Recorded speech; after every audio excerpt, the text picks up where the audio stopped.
Gold Squad TV. All right, so you guys haven't heard me really go on any Brad Stevens rants in the last couple weeks. Obviously, when we lost to Miami. I stopped really covering the regular season until the playing game. I covered the playing game. I didn't really get in on Brad during those regular season games towards the end of the year. But there's another reason why I'm not getting in. I'm not going in on Brad. I'm starting to kind of feel. I just seen First Take footage today, and I just seen Perk go in on Stevens, and he was right. Although his grammar wasn't great, I mean, he was right about Brad Stevens.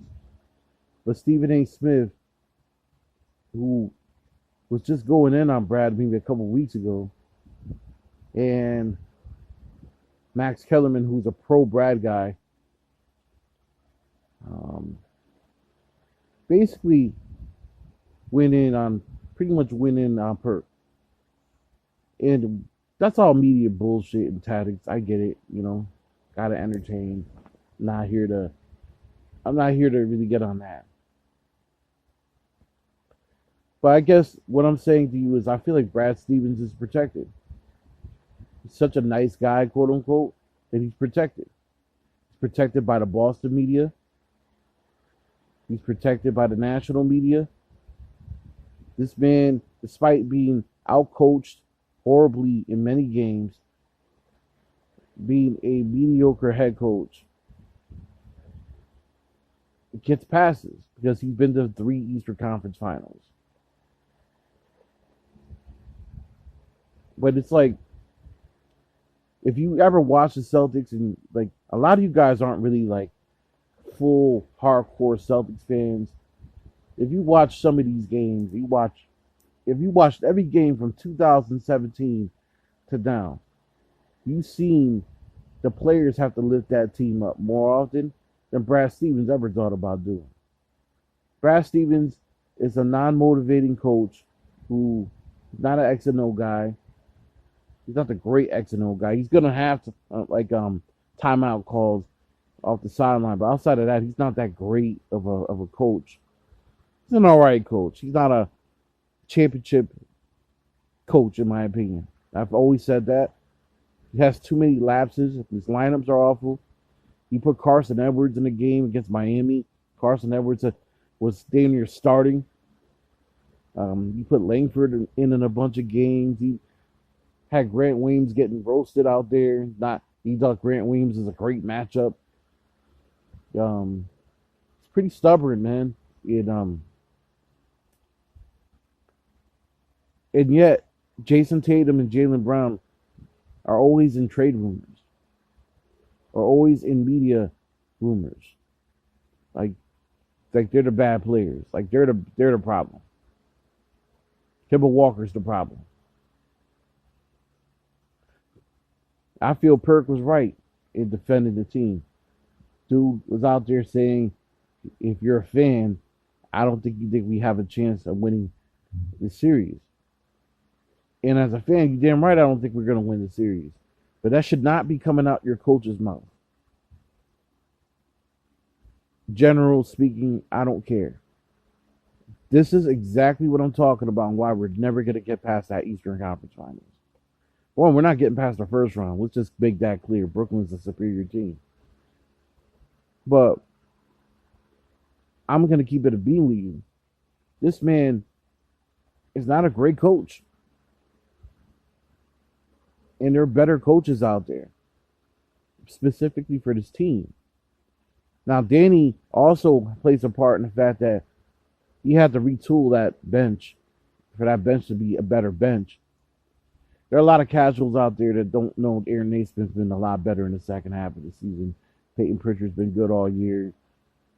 But outside of that, and Foreigner coming in the trade, even though he was out with COVID for a few times, our bench has been pretty trash all year. And that's on Brad. And that's on Danny. That's on both of them. That said,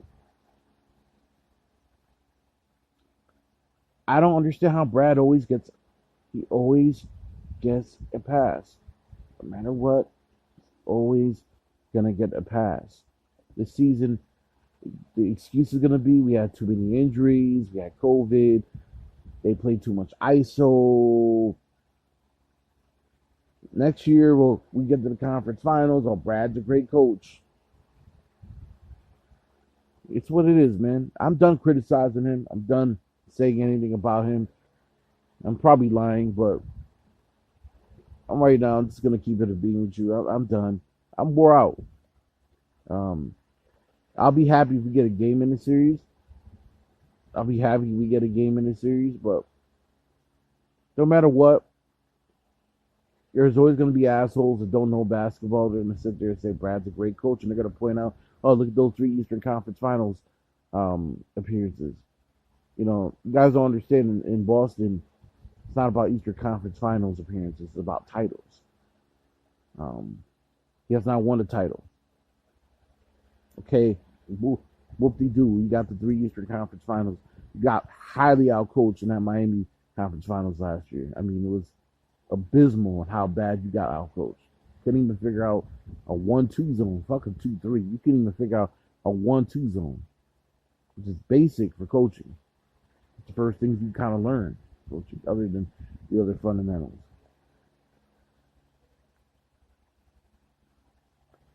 And then, you know, you also got outcoached in the Cleveland series, that 2018 series. Couldn't win a road game. That whole postseason run, despite us getting to the conference finals and going 7 games to Cleveland, we only won 1 or 2 road games. That whole entire playoff run. Can somebody please tell me why Jason Tatum was the high hand dunks on LeBron James and doesn't get the ball the rest of the game? Brad Stevens should have made a more concentrated effort to get him the ball. I've never forgiven him for that. He was on fire. Did the same thing to Jaylen Brown many times.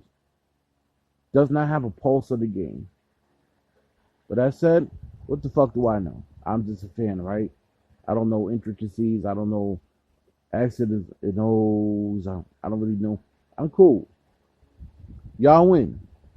Y'all want Brad Stevens to stay? Y'all want him here? I'm not fighting it no more. All right?